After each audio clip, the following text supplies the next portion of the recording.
Hello Touti, nous sommes le jeudi 17 novembre 2016. J'enregistre cette vidéo dans mon appartement lyonnais. Dans une semaine, jour pour jour, je serai à Nantes pour animer une conférence sur ce thème-là, qui n'est pas pour moi un thème comme un autre, qui est quelque chose d'assez important. Je suis invité à Nantes par l'association Fondu au Noir et la Maison de la Poésie de Nantes. Merci à eux, mille fois. Cette conférence, je ne serai pas seul à l'animer, nous serons deux. L'autre, c'est Jérôme Leroy. Jérôme Leroy, un auteur dont j'ai beaucoup parlé sur mon blog, bien avant d'être en lien avec lui. Auteur de polar à la série noire. Romancier, poète à la table ronde, etc. etc. Voilà, quelqu'un qui a une vision assez large de tout un spectre littéraire et qui a un certain goût. Voilà. Peut-être que je ferai un jour une vidéo spécialement sur le goût. Mais voilà, on est en train de, tous les deux à distance pour l'instant, de préparer cette conférence. Donc le but de ma vidéo n'est pas de vous d'éviter le contenu de la conférence qui est en train de se construire. Ça va être plus simplement de vous lire un extrait d'un livre, d'un roman de Jérôme Leroy, d'un polar de Jérôme Leroy, ainsi que l'un de mes poèmes, pour essayer de voir si polar, poésie, tout ça finalement, ça peut s'emboîter. Donc je vais vous lire un extrait du roman Le Bloc, qui est sorti il y a déjà 5 ans, à la série noire. Ouvrage très remarqué à l'époque, qui raconte les 48 premières heures de l'installation d'un gouvernement FN à l'Élysée et à Matignon. À l'époque, ça paraissait le bouquin impressionné parce qu'il a une tension, c'est pas que de la politique fiction, il a quelque chose de plus. Mais au jour d'aujourd'hui, la réalité a presque rattrapé le roman. Pas encore tout à fait, mais on est vraiment plus très loin. Je vais donc vous lire l'extrait de ce roman, sans commentaire.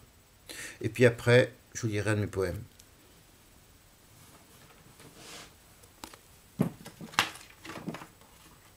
Oui, alors, j'ai oublié de vous dire, pour ceux qui sont à Nantes, la conférence Poésie Polar, c'est au lieu unique, c'est le jeudi 24 novembre, c'est à 19h30. Voilà, pour les amis de là-bas.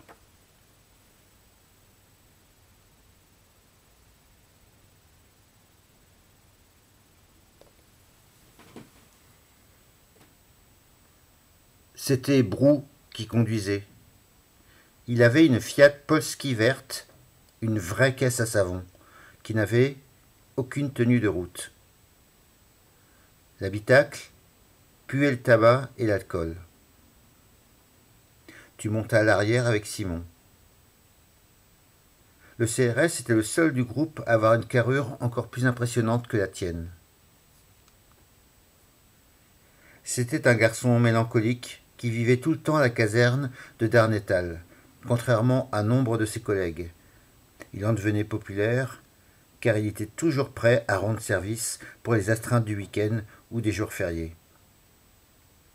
Simon était persuadé, sincèrement persuadé, que les soviétiques allaient franchir le Rhin et que Giscard était un agent du KGB, tout comme Mitterrand. La gauche avait perdu les dernières législatives, celle de 78, mais ça ne le rassurait pas. Il te demanda de sa voix douce ce que tu lisais, et sans que tu saches au juste ce qui te prit, tu lui lus un extrait d'Union libre. Ma femme aux jambes de fusée, au mouvement d'horlogerie de désespoir. Ma femme aux mollets de moelle de sureau. Ma femme aux pieds d'initiales. Aux pieds de troupeaux de clés, aux pieds de calfats qui boivent. Ma femme au cou d'orge imperlé. Ma femme à la gorge de Val d'Or, de rendez-vous dans le lit même du torrent, au sein de nuit. Tu fus presque gêné par sa réaction.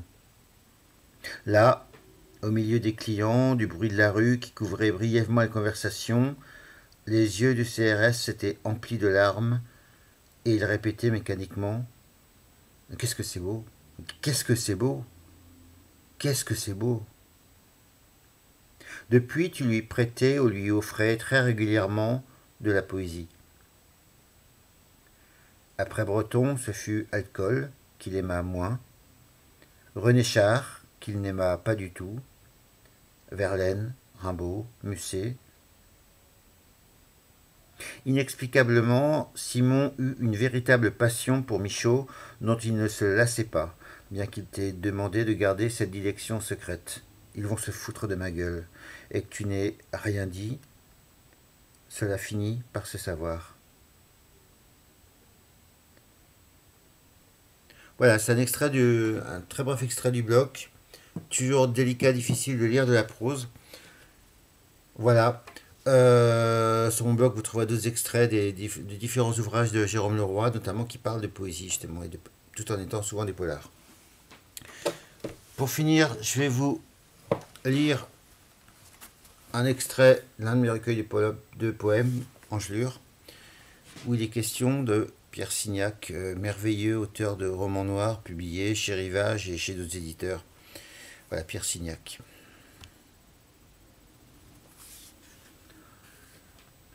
Au bout du fil, une amie m'apprend la mort de Pierre Signac. Comment l'on a retrouvé son corps, un mois après son décès, dans le HLM de province où il vivait en reclus. Au moins Céline disposait-il à Meudon d'un bout de jardin et de quelques grilles. Je branche la télé pour trouver confirmation de cette triste nouvelle. Partout, sur toutes les chaînes, il y a des héros américains qui prennent la fuite comme des innocents, injustement accusés. Et tout autour d'eux, des déploiements de forces armées pour les traquer. Souvent, de la musique accompagne le mouvement général. Toujours, la bavure est évitée de justesse. Le happy end sauvé. Le héros innocenté.